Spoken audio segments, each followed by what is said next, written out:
kind of person, with somebody who wants... This fall, 35th Ward Aldderman Rey Colon and the Metropolitan Planning Council sponsored a series of community workshops known as the Logan Square Corridor Development Initiative.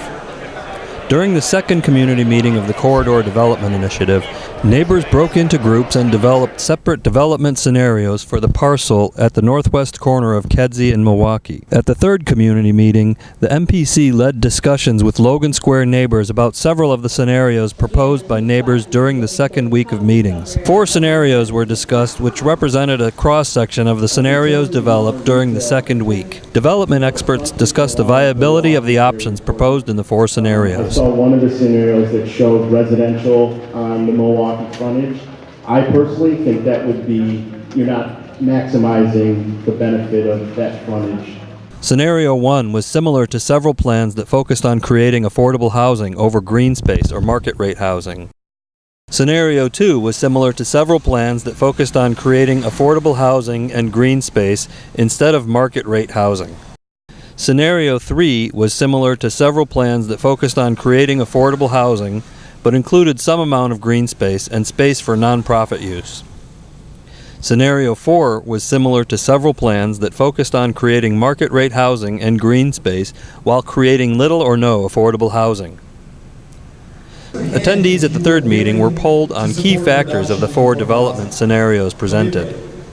6 questions were asked about the 4 scenarios, and 1 general question was asked about the top priority for the site. A few key takeaways from the polling are: the community is not open to a tall building on the site, and most neighbors would want any residential development to make at least half of the units affordable.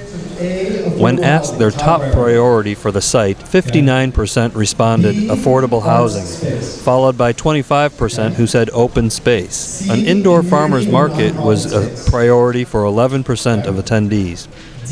An indoor farmers market.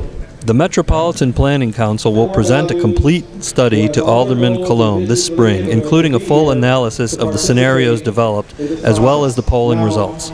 I also want to make clear that this is not just an exercise in nothingness. What I'm doing is I'm fracking, I'm drilling down to the will of the people in the community and coming out with what I think should be the guiding principles for whoever decides that they want to purchase or develop on that particular site. So there's no already done deal, there's no already planned plan.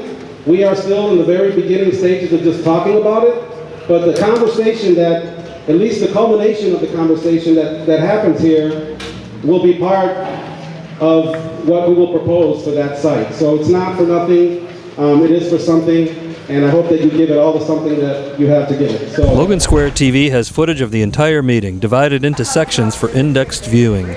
Be sure to check the website for all the details about the Corridor Development Initiative and the Bicentennial Improvements Project. For LoganSquare.TV, this is Dan O'Donnell.